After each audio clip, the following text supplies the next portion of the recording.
ধর্মীয় মূল্যবোধের পাটাতন ছাড়া গণতন্ত্রের সংগ্রাম কায়েম করা যায় না, অসাম্প্রদায়িকতা চর্চা করা যায় না, ফ্যাসিবাদ বিরোধী সংগ্রামে জনগণকে ঐক্যবদ্ধ করা যায় না। আমরা বাংলাদেশের সেই রাজনৈতিক দল যারা মৌলানা ভাসানীর এই চিন্তার সবচাইতে কাছে অবস্থান করি। ধানের শীষের মধ্যেই নিহিত আছে ভবিষ্যতের গণতন্ত্র, স্বাধীনতা এবং সার্বভৌমত্ব। অতএব ধানের শীষ জানে ফারাক্কার সমাধান কেমন করে করতে হবে। কূটনৈতিক তৎপরতার মধ্যে দিয়ে সেই আন্তর্জাতিক চুক্তিকে বাস্তবায়ন করে আমাদের স্বার্থের ভিত্তিতে আবারও গঙ্গা চুক্তিকে আমরা নবায়ন করে ছাড়বো ইনশাআল্লাহ। শুরুতেই স্মরণ করছি মজলুম জননেতা মৌলানা আব্দুল হামিদ খান ভাসানীকে। সেই দিন তিনি ফারাক্কা মিছিল করেছিলেন, সেই কারণেই শুধু তাকে স্মরণ করছি না, আজ তাকে স্মরণ করছি তার দূরদর্শী দেশপ্রেম চর্চার শক্তিকে নতুনভাবে সম্মান জানানোর সময় এসেছে। অসুস্থ শরীর নিয়ে জীবনের সর্বশেষ রাজনৈতিক কর্মসূচি যাপন করে তিনি প্রমাণ করেছেন তিনি এই দেশের মানুষের কল্যাণ ছাড়া তার জীবনের আর কোনো ব্রত ছিল না।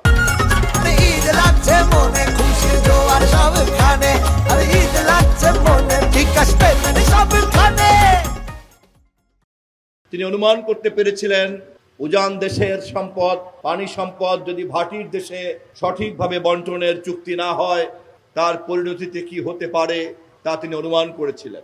এবং তিনি এটাও অনুমান করেছিলেন আন্তর্জাতিক পর্যায়ে উজানের দেশ আর ভাটির দেশের এই সমস্যার তৎকালীন সময়ে কোনো গ্রহণযোগ্য চুক্তি ছিল না।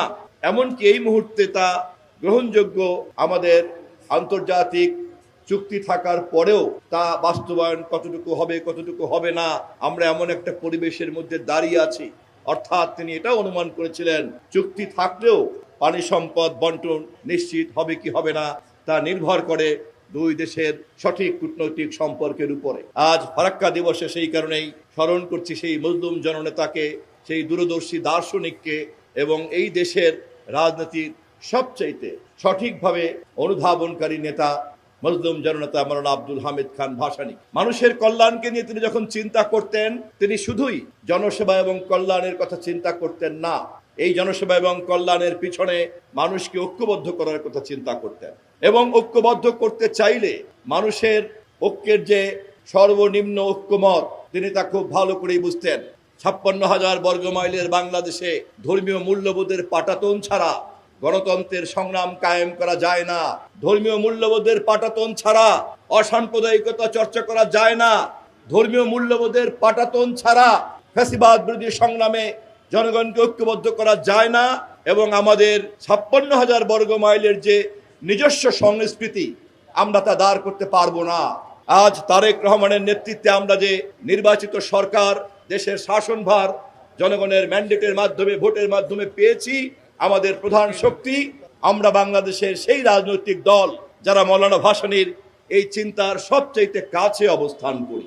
আমাদের এই সরকারের জনপ্রিয়তা এবং ভবিষ্যতের যে সার্থকতা তার সবচাইতে বড় কারণ আমরা মৌলানা ভাসানীর ধানের শীষের মার্কাকে ধারণ করি। ধানের শীষের মার্কার মধ্যে যে রাজনীতি রয়েছে আমরা সেই রাজনীতিকে ঊর্ধ্বে তুলে ধরি। মৌলানা ভাসানী মৃত্যুর আগে যখন সর্বশেষ তৎকালীন সময়কার রাষ্ট্রপতি শহীদ জিয়াউর রহমানের সঙ্গে সাক্ষাৎ হয়েছিল, যখন হাসপাতালে রাষ্ট্রপতি তাকে দেখতে গিয়েছিলেন, তখন তাদের রাজনৈতিক আলাপ আলোচনার মধ্য দিয়ে তিনি এই সারবস্তুটি তুলে ধরেছিলেন ধানের শীষের মধ্যেই নিহিত আছে ভবিষ্যতের গণতন্ত্র, স্বাধীনতা এবং সার্বভৌমত্ব। এবং এই কথাই প্রতীকী অর্থে আমাদের মাননীয় প্রধানমন্ত্রী টাঙ্গাইলে বলেছেন মৌলানা ভাসানী 1976 সনে হাতে তুলে দিয়েছেন ধানের শীষ শহীদ রাষ্ট্রপতি জিয়াউর রহমানের হাতে। সেই হাত ধরে বেগম খালেদা জিয়ার হাতে ধানের শীষ, সেই হাত ধরে আজ তারেক রহমানের হাতে ধানের শীষ। অতএব ধানের শীষ জানে ফারাক্কার সমাধান কেমন করে করতে হবে।